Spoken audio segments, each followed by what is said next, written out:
sizithula nge-achievements. Hallelujah. Yena the chief apostle yase True Worshippers of Christ.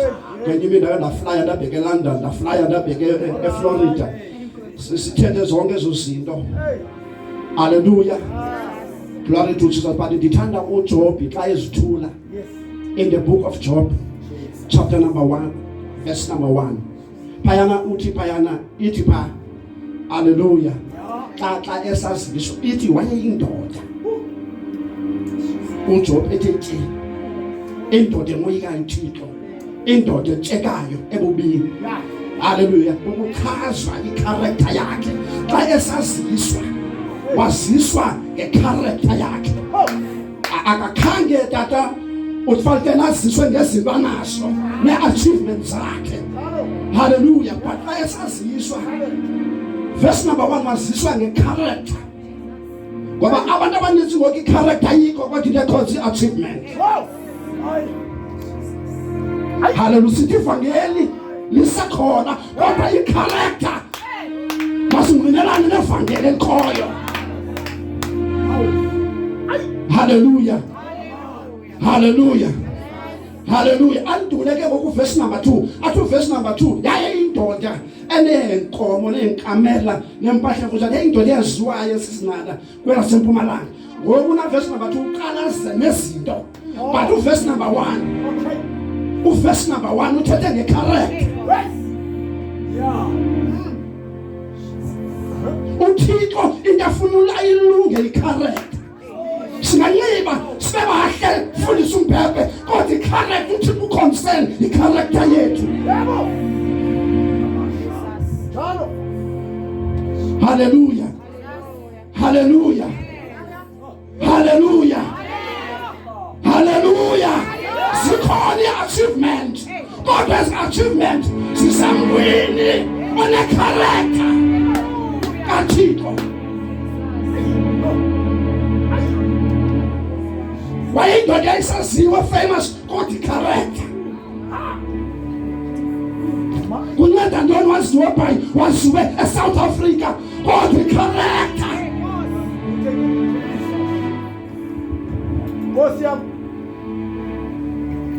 Hallelujah. Glory to Jesus. And then we tell achievement.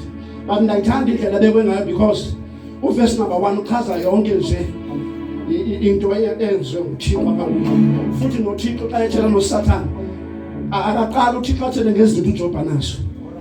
uThixo xa eqhayisela uSathane ngoJob uthi umqalile yena umkhonzi wamJob ngoba uyindoda. Hallelujah. Uyindoda. Eqhayisela uSathane umqhayisela ngecharacter kaJob.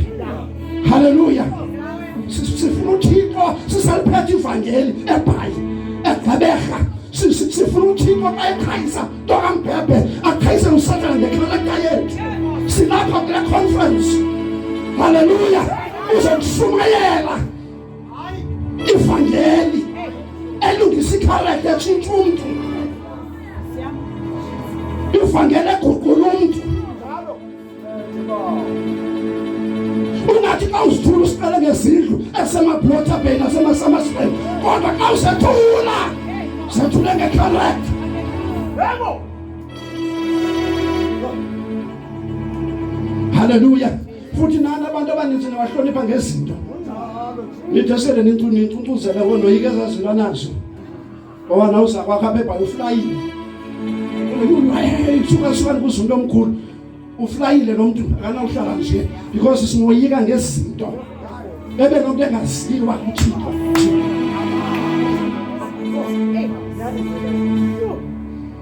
Uthixo basekhona abashumayela ababekile abazazivumbulula izinto baziveze.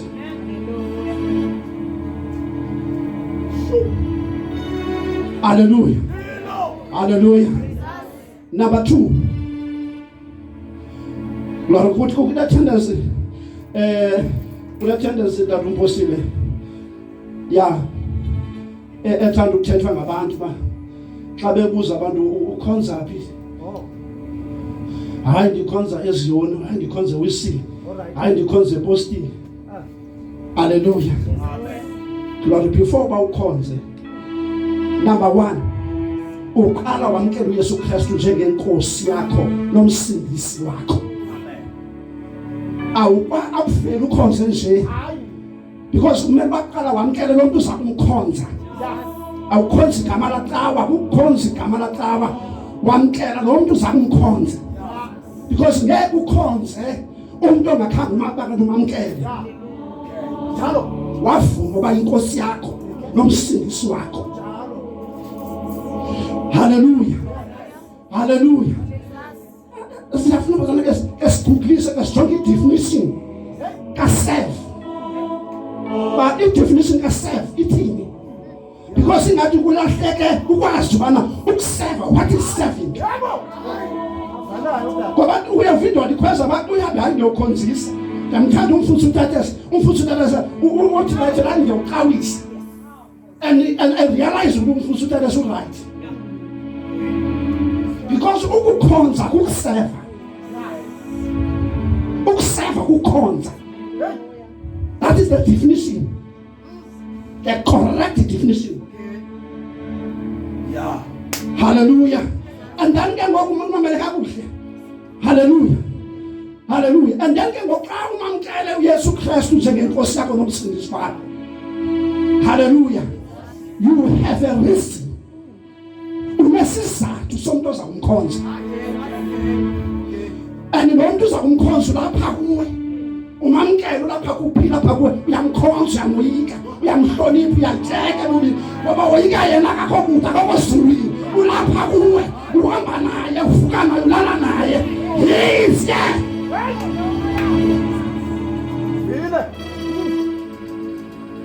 Glory to Jesus. Hallelujah. Uthi nobuwedwa ulapha kuwe. Uthi nobuwedwa woyike nokwenza nento enrongo ngoba ulapha kuwe uyaphila. iBhayibheli lesithi ku-inward man, umuntu wangaphakathi. Ulapha kuwe.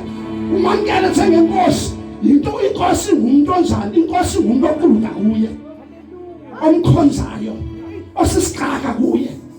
So lo muntu lapha ngaphakathi umamkele usisiqhaka zakhe. Umamkela uyamkhonza yaquluka kuye lapha kuwe.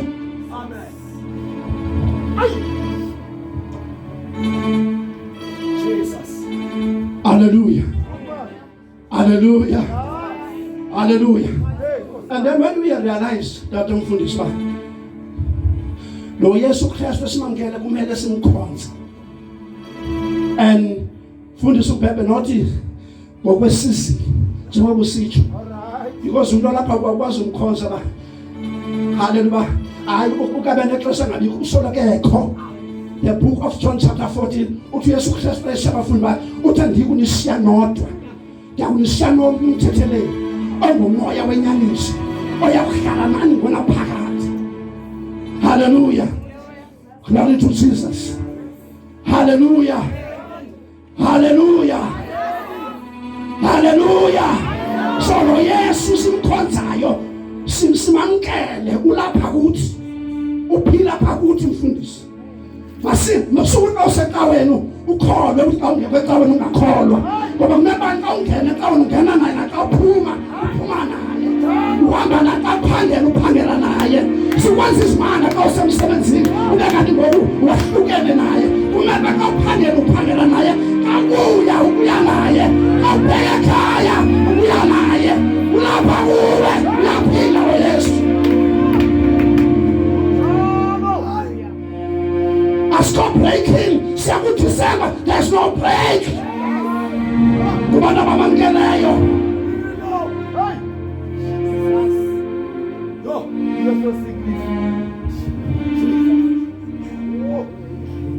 Hallelujah. Hallelujah. Glory to Jesus.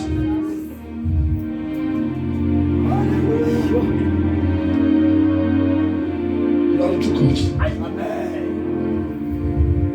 Kulona lo muntu ngaphakathi ulona tata uBhebe uthi nokuza kwezine wrong athetha abangaphakathi athi no siyenza lento. Don't do it. Funa kuyazi ba wasiba kubekho umuntu oshoyo apha ngaphakathi funa kuyazi ubambela univangeli. Glory to Jesus. Hallelujah. Sifuna ke ukuya kule category yaba bantu Hallelujah. Glory to Jesus. Bakhona ebandleni. Onyana baka Pinehas, onyana baka Eli Pinehas. Onyana baka Eli babe phaya etempileni ebandleni. Bakhulele phasi stones member. Ayingani lebeleni. Babe phaya kodwa bakhula bamosha. Benza into esingcwele phakathi etempileni.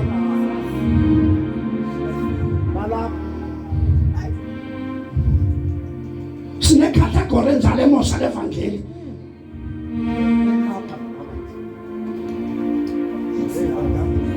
Glory to Jesus. Hallelujah. Hallelujah. Hallelujah. Hallelujah. And mfundisi uMphephe uThixo before amthume umuntu uyamlungisa. Ayikho indoda uThixo ayithume ngayilungisanga. uThixo xa wayezawuthuma uMoses wamyeka wenyuka intaba yeHorebe. Wafela etholeni lesitsha. Wasondela watyeka wasondela. uThixo wathetha naye wamlungisa. Eza kumthuma eJibutha. Apho besona khona apho besenza izinto khona. Ngoba uThixo ukulungisa ukukholisa lokho bakuyisela back. Kwaba abantu busela nabo, kwaba abantu bujola nabo. Akuthumela back kuwe mama washumayela kubo. Wakuthumela kubo, ukuthumela ukukholisile kulungisile. Asoze uThixo athuma indoda engayilungisanga.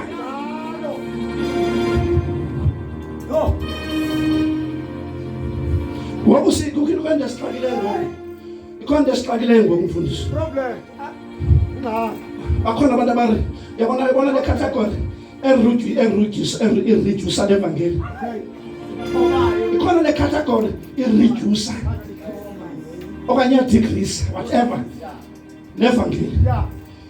Uyava ukhala le enoma babizana ngesibonga babizana ngesibonga. Uyava ukhala ampostile.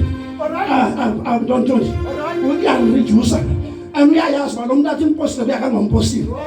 Endaweni bambiza ngesibonga umbiza ngalento ureduce lento kaThixo. Uhlisa umgangatho walento kaThixo.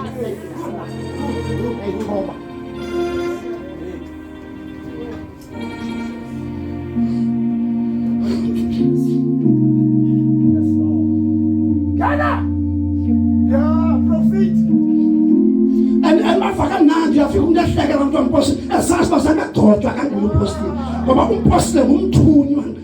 Ngabantu abathunyweyo bayagcotshwa bayalungiswa bayakhontwa bayathanziswa bazaliswe baphume bokushumayelisa ukuthi akuthi wakutsheke njalo ampostile akuyahleba ukurithusa ukuthekiswa lento esiphetheyo.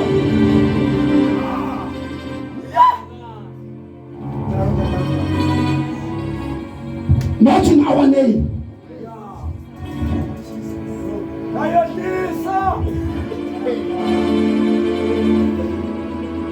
Onyana baka Eli Pinehas etempileni benza isimanga ebabekeza bengenamphephe ebandleni besenza izinto ngaphakathi etempileni. Ibhayibheli lafika uThaba ngoba uThaba nebekho i-disorder in the house of God. uThaba luyangena nedangazi umhlambi kaThixo lebenze bekho i-disorder. Usenziwa kwenyana baka Pinehas. Abanye abantu bakhona asemabandleni ababaptizesiwe ngamalungu ebandla. Pinehas sisenabo Pinehas namhlanje.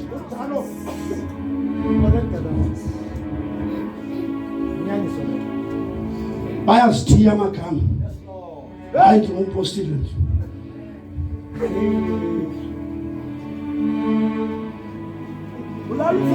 Unandiye kade ngakulento ndishumayela ithuba elide abantu umzalwane ndizogcotshwa ngosengiqala banenqayi. Ndafika ndimncinci akhange ndizinqamelele izinto ndihambe slowly aseva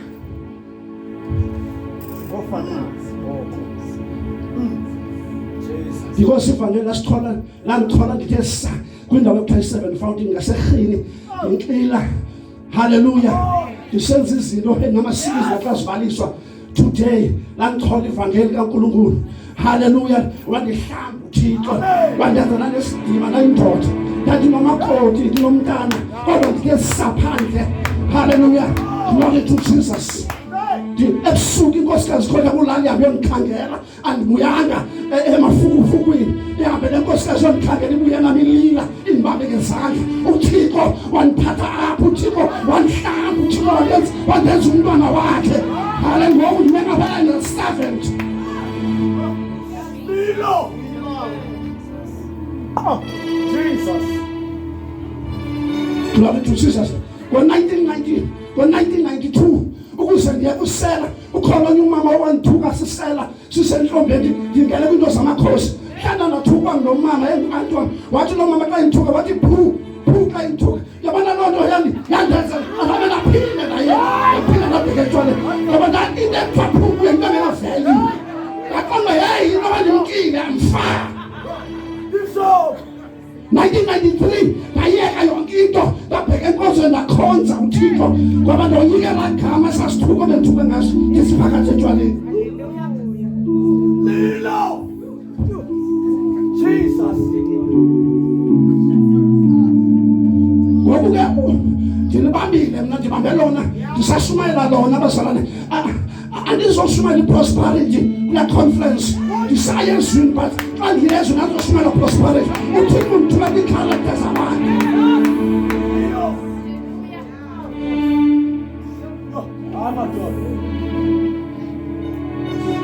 andizothi ngaba hayi uzawufumana indlu ngomso uzawufumana umsebenzi uzawufika ebhankeni kukho imali ngomso I'm not going to say that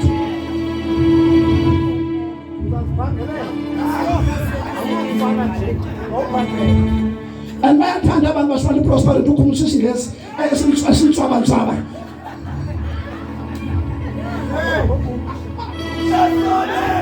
Look, my daughter, you'll get a house next to me, my daughter, my son. You'll get a house, you'll get a car, you'll have money, a lot of money in your account tomorrow. Just say amen. Say yes. Tomorrow morning you'll see your account full of money. I'm not going to preach that.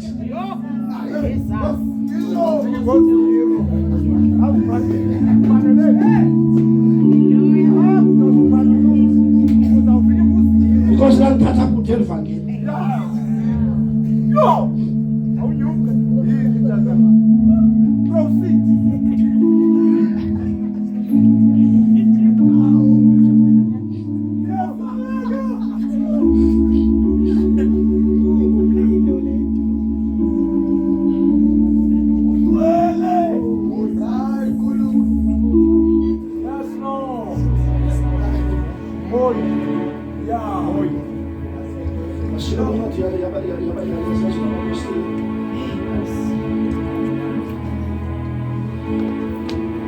The book of Acts, chapter number 16.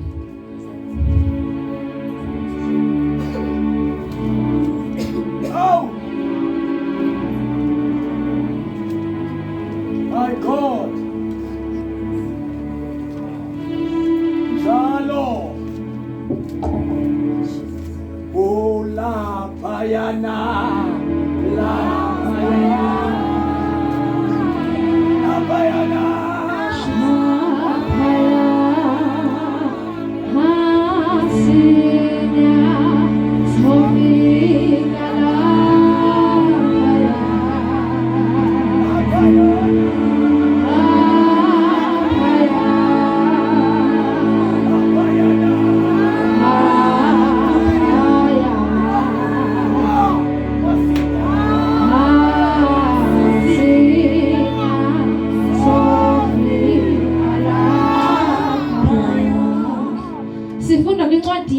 Chapter 16 verse 1. Verse number 9. Verse 9. Wabonakala umbono kuPaulos ebusuku.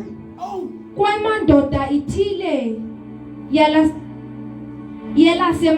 yelaseMakedoni imbongoza isithi wela uze kwelaseMakedoni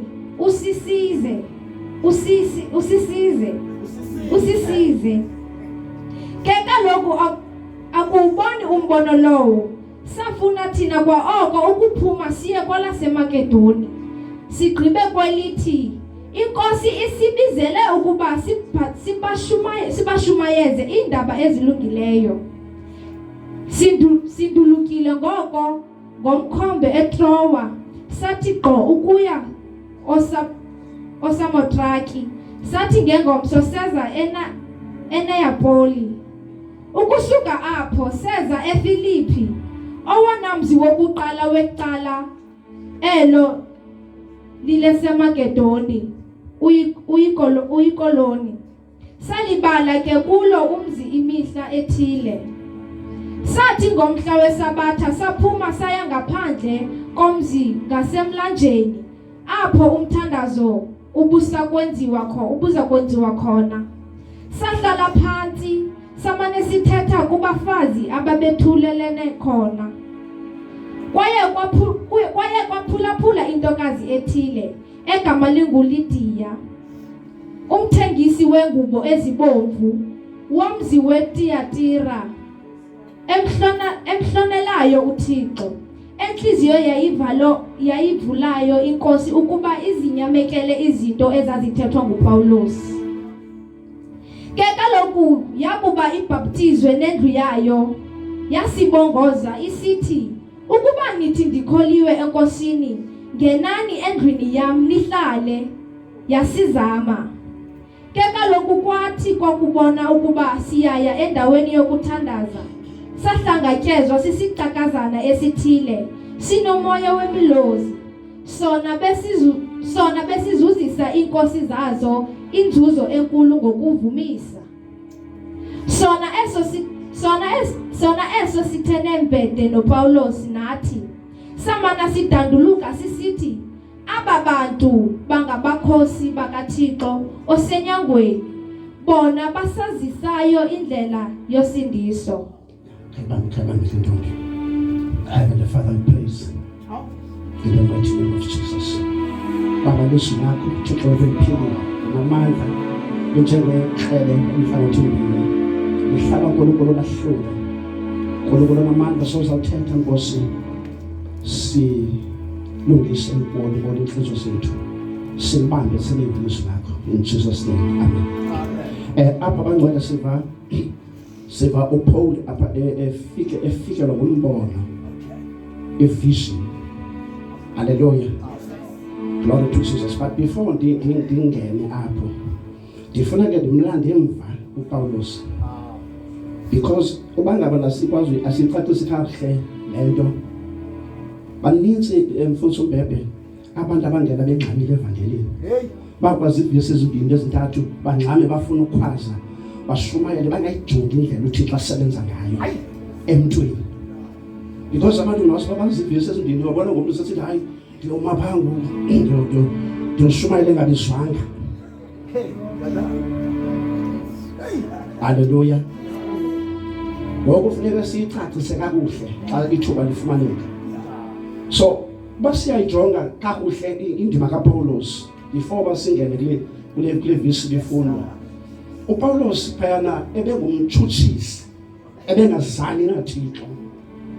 But uPawulos was very, very famous and educated, highly educated. Ebesaziwa ebilithemba lamaJuda. AmaJuda ayetshutshisa ivangeli esebenza yena ngoba ebiyindoda ebinesibindi nebikhuthele efundile.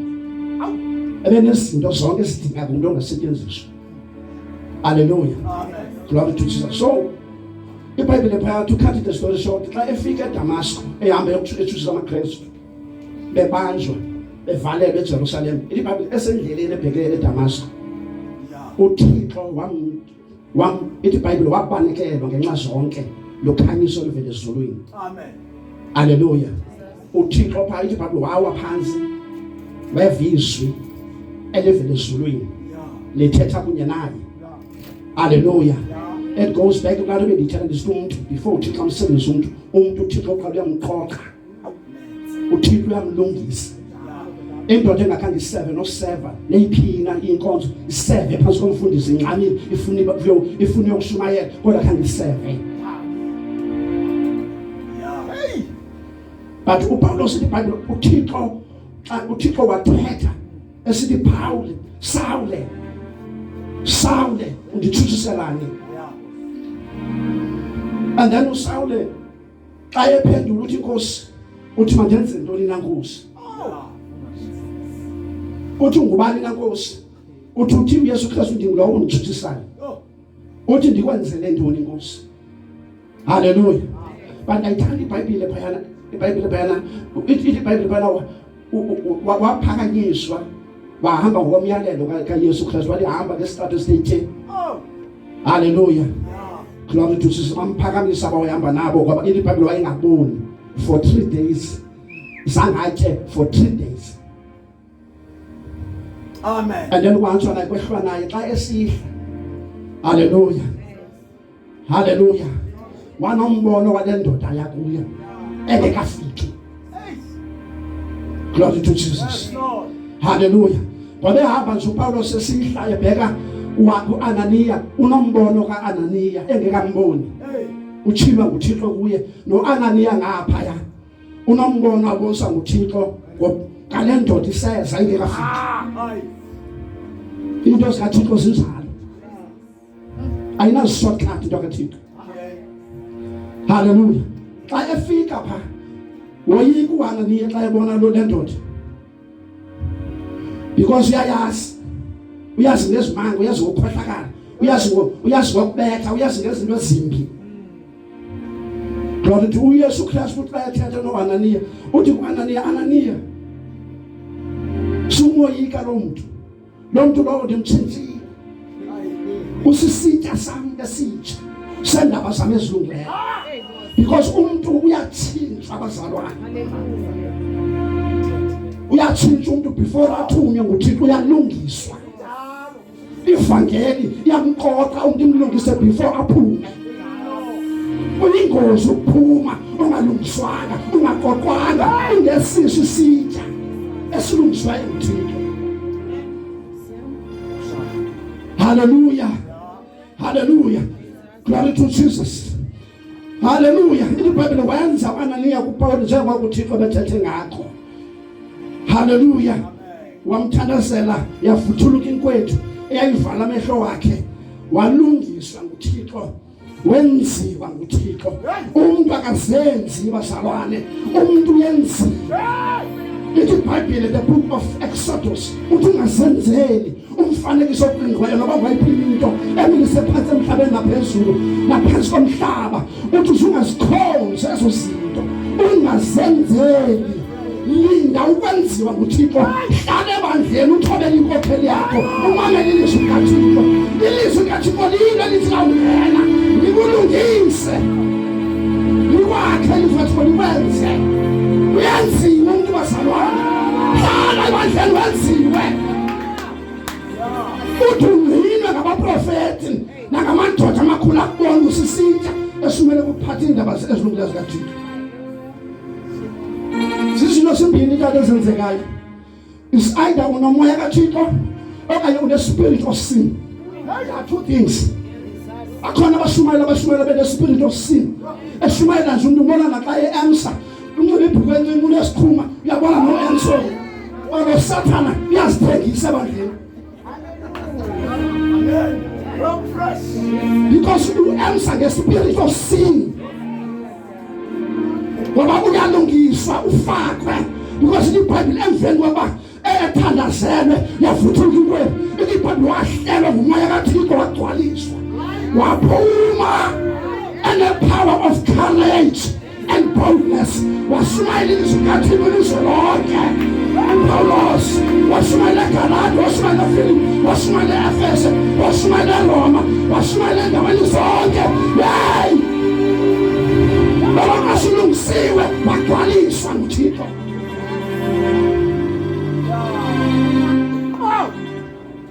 wawusinamasikiso mamela nendaba ngoba kukho abefundiswayo babekwa bengagcwaliswanga bayelema ngespirit of sin umamasikiso kodwa umfundisi wasendaweni ethile ureyipile because bayebema ashumayela bengalungiswanga beshumayela bene spirit of sin amen Nino all right apha kule verse bifundwa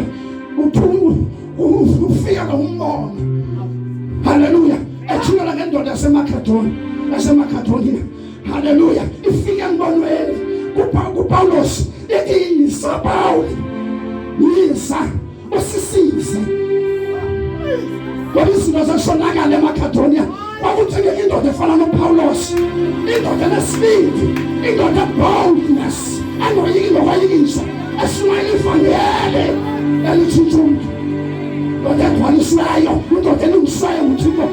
Haleluya. Akuva lo mbono, awubona lo mbono uPawulos waphakama wahamba wabheka eMakedoniya. Sicela thina ngabantu abakhokelwa nguThixo abangawuxoki umoya ingcwele. Umoya ingcwele uthe namhlanje emfundise umoya ingcwele uthe yabona soyisiwe sithela ngabantu ababoniswayo bafikelwa sisithile.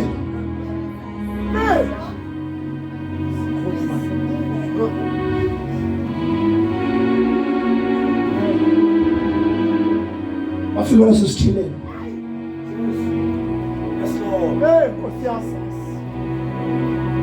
Wahamba wabheka eMakedoniya. Xa efika eMakedoniya, to cut the short story, xa segqibela ukusebenza kule ndlu efika kalithi andifuna ukuthetha kakhulu uThixo akathumanga kona, kodwa ithi iBhayibhile xa efika kule ntombazana inesoluku, lo mfazi unesoluku, iBhayibhile ithi wayefamous kwilizwe laseMakedoniya. Haleluya. Hale kwakusenziwa ngayo imali, wayehlahlube echaza ethetha izinto, ehlonitshiwe somabhizinisi besenza imali ngaye. Xa efika uPawulos noSilas engakhange bathethe begqitha, wabazi bana ngamadoda kaThixo la, ngoba abathakathi bayabazi abantu abanoThixo, abathakathi abayingokoyikiswa ngabantu abanosinadamelezelayo, kodwa lo muntu unesipiriti of sin abathakathi bayakubona. Wena ukazaliswa usenesipiriti of sin akakoyiki nokoyika, abathakathi bayakuhleka bakukhobela izandla because they knew that awukagcwalisi. But xa egqitha uPawulos wathi yeyi ngamadoda kaThixo baphethe imfihlakalo kaNkulunkulu.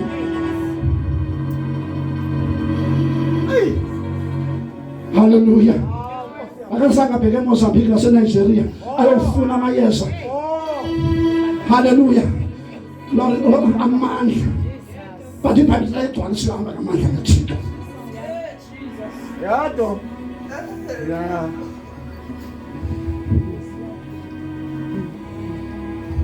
Yeah. Mntathatha amanzi pha awagale ezibhotileni alokuba ayokwenza iphepha. Abhale pha ngaphandle Lion of Judah ayidinga.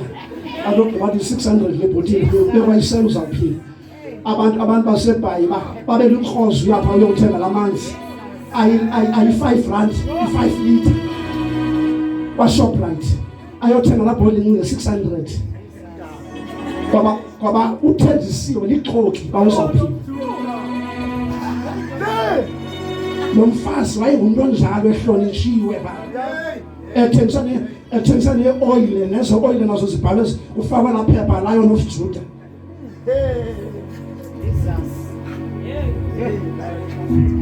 Lilo. Ukhona umfo wafika phe 29 phakathi kula holo idilileyo phe wafika la mfo pha bafika abantu basetweni begcwele kusasa bebeleka abantwana kusasa kubantu ebusika bashumisa abantwana kusasa la mfo uyahlahluba pha ayomamelela ukuhlahlutywa. Hayi.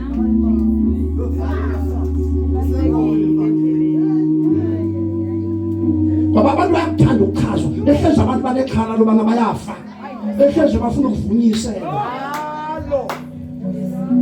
Because iBhayibhile ithi whoever believes in me shall not die, shall not perish, shall not be destroyed. Ithi incwadi John chapter 5 verse number 24 uthi inene ndithi kuni othe waliva ilizwi lami wakholwa nguwe wandithumayo lowa unobomi unaphakade akezi ekugwetyweni uphumile ekufeni wangena ebomini. Ngamanye amazwi asikholwa thina asinakhala lakufa ngoba kune assurance enziwe nguThixo uba anisayi kufa,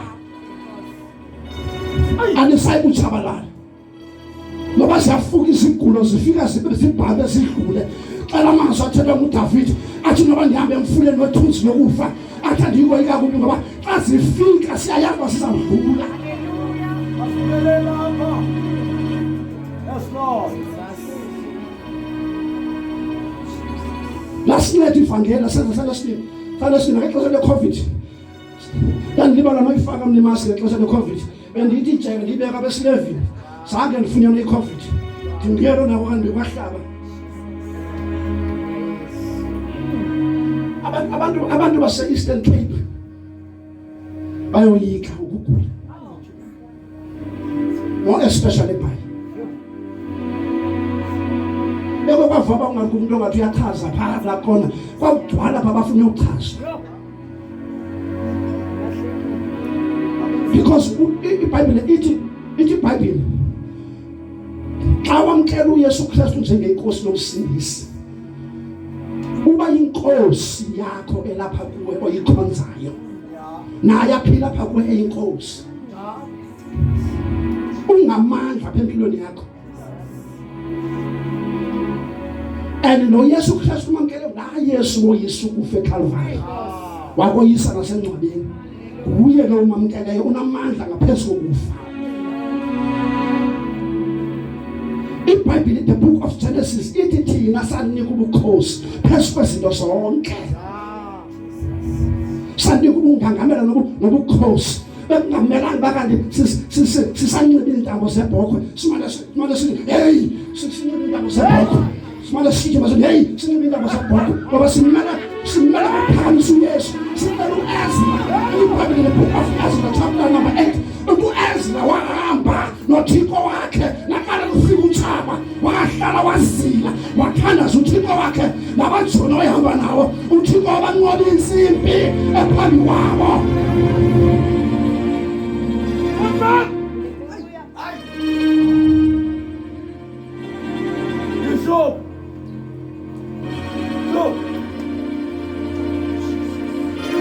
Wabanqoba insimbi ephambi kwabo.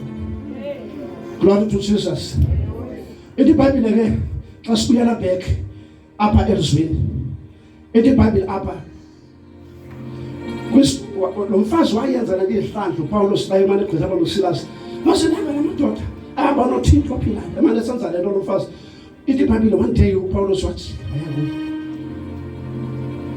because he felt in his spirit ukuthi lo ayingomoya kaThixo moya kaSathane. iBhayibhile phaya wamdeliverisha ngegama likaYesu Kristu wathi phuma moya ndini ongcolileyo wawukhalima la moya waphuma bashaya umuntu empty engakwazi ukuhlahluba ngoba la moya ukhusiwe uPawulos. Akumba amadoda besenza ibusiness nalo mama akhubeka i-restaurant zabo bezibekungena abantu ugcwala apha i-restaurant zabo i-hotel zabo besenza imali usiwa lo mama. Haleluya. Ngoku lo mama uyimpukumbela njengoba umoya ukukhalinyela waphuma uyimpukumbela akakwazi kwenza nto aqumba isikhulu sika government bambamba uPaul kunye noSilas babathatha babavalele entolongweni babethwa before bavalele. Hallelujah. But ivangeli lethu umfundisi alinazi boundaries and limitations. Ivangeli lethu liyangena entolongweni. iBhayibhile ibe ngaphakathi entolongweni benemivumo. Uyabona wena ukhunyekiswa nakugilwa ngumuntu ukuhlala endlini ungakhonzi. Wazuke wagilwa ngumuntu akathi xolo. Kanti iBhayibhile babethwa bagcwala imivumo bavalelwa bahlabelela bengaphakathi badungisa uThixo. Ngoba ivangeli iyaqhubekeka noba izinto sezingahambi kakuhle ivangeli yaqhubekeka. Wena ukhuleka uhlala endlini uye kukhonza wena bela abantu ongababulisiyo osithi bakukhubekisile. But ivangeli umuntu obamba ivangeli akakhubeki uyaqhubekeka nevangeli.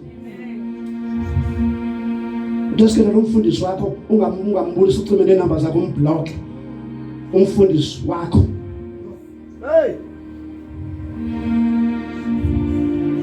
Because abantu ababambanga ivangeli loqobo elabanjwe ngoPaul noSilas. But iBhayibhile phana bathandaza bengaphakathi worship uThixo amandla kaThixo angena. Ivangeli kaThixo yanamandla ngaphakathi entolongweni ephansi komhlaba bathandaza iBhayibhile iziseko zentolongo zashukuma. God was with them.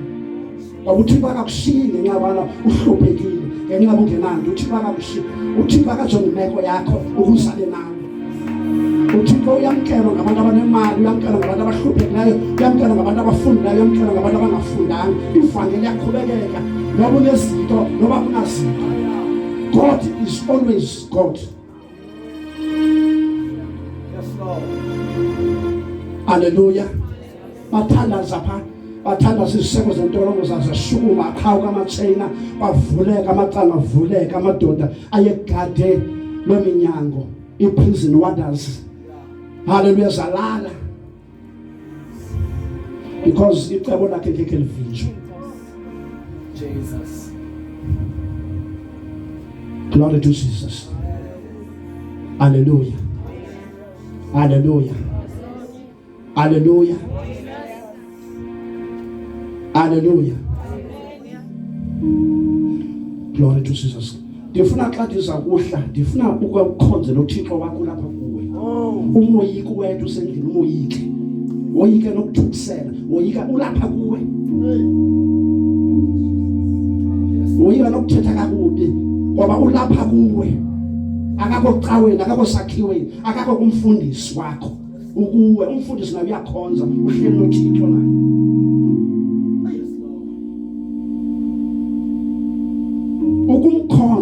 Ukumkhonze noThixo lapha kuwe.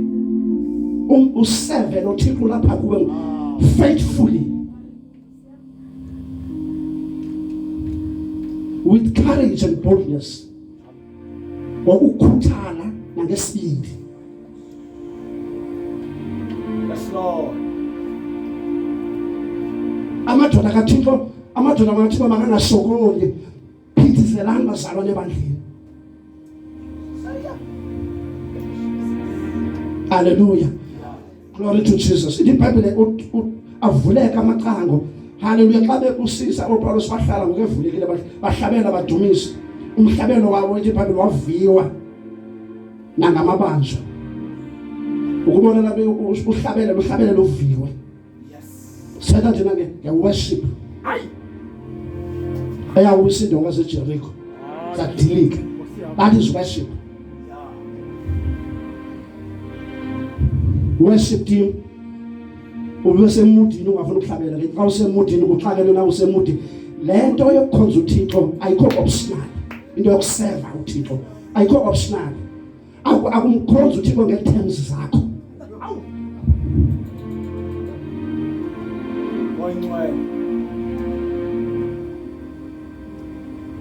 Handi skenda chafu. Handi sibuya namhlanje travel you handi skenda chafu. uThixo akumkhonza according to your terms. uThixo uyamkhonza uyaqhubeka kusisicaka. Ivangeli le. Enisekhona abangcwele. iBhayibheli xa bephuma uPawulos phayana lamadoda bayefika wabavusa lamadoda akhala lamadoda ayika ngoba afika kuvulekile uthi bona sinoma ningoyiki sikhona sonke silapha ningoyiki aguquka lamadoda iprison warders siguquka kuloThixo kaPawulos because ivangeli yaqhubekeka naphakathi entolongweni kwaguquka abantu benemivumbo bebethiwe lenziwe yonke into bemonqoziwe bashumayela ivangeli kwaguquka iprison warders. Ivangeli ikhona naphakathi entolongweni yaqhubekeka. Amadoda alungisiweyo xa ephuma phayana bafuna ubakhulula uPawulos hayi noSilas bezani bonke abantu benisiletha phambi kwabo mabeze bazobona into enziwe nguThixo wethu. Hallelujah. Glory to Jesus. Bazobona into enziwe nguThixo wethu. Hallelujah. Glory to Jesus.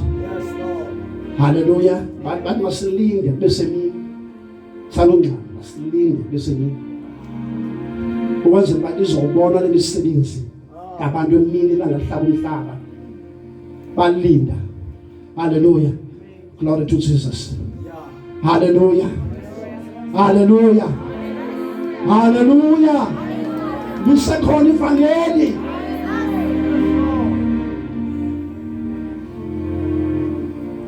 Glory to Jesus. Bangcwele. Oh my God. It's not too late, bangcwele. Oh. It's not too late. Singahlala ebandleni simamele le ndoda ishumayela, simamele utata ishumayela, siguquke, silunge, silinde ukulungiswa kuThixo. Thixo asilungise kakuhle. Hallelujah. NjengoPaul baphuma belungisiwe kuThixo. Sinengxaki eBhayibheli. Ivangeli lethu lihuqeke edakeni. Lord is the reality of the land, but that is a reality, it's a fact. Abefundisi bebegxothwa ekhotha beMotherwell, begxothwa bethukwa pha ngabahlali because abasathenjwanga. Ngoba kuye kwakho izithuthu ezingalungiswanga eziye zaphuma zangxama zoshumayela. Safika pha zishumayela zingenayo, zingagcwaliswanga, zine spirit of sin. Safika pha zine desires of flesh.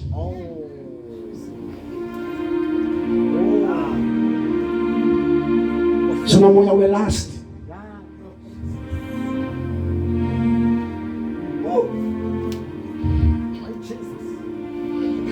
Umfundisi eyomastro ufunde ephepheni wafastisa abantu inkani wabavalela endlini ebafastisa inkani because lento yokufasta abantu bacima mfama into yokufasta ingenisa ezulwini, into yokufasta ingenisa ezulwini.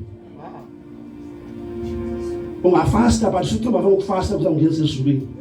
Ukufasta xa ujongene nempi uthandaza ufuna amandla akanyanzeliswa umuntu ngefasting. Wabavalela abantu endlini abatshixele endlini ebafakwe kwefasting ngoba abantu bafuna uba namandla inkani.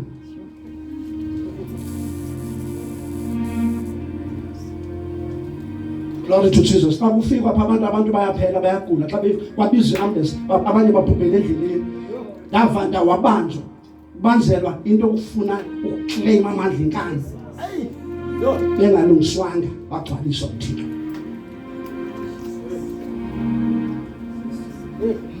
uThixo. uThixo makasincede. Singeneni kakuhle kulento. Simlinde uThixo asikhokele ngomoya wakhe. Ke siya ukukhokela umoya. Ukhona utata kuyicawa nakuye. Glory to xa bakunento ayivileyo ngomnye utata olapha ecaweni. Wafika engxame eGqitha Vest wathi hey nomka khani nikele plan hey uThixo hey umuntu omkhulu ke lo indoda endala ke sayihlonipha sayinika ipulpit. Kanti lo muntu uphethe iphepha lomnye umuntu olapha.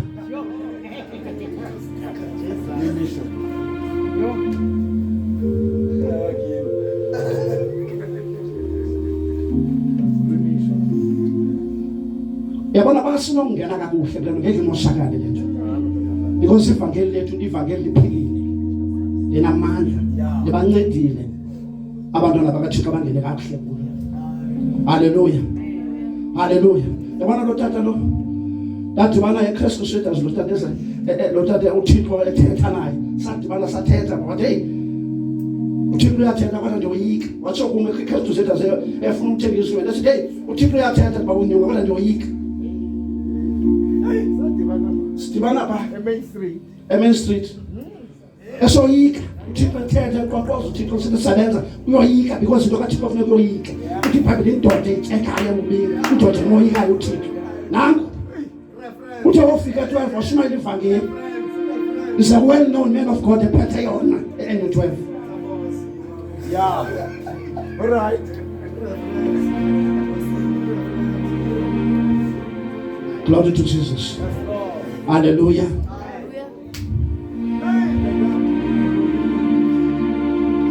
Glory to Jesus.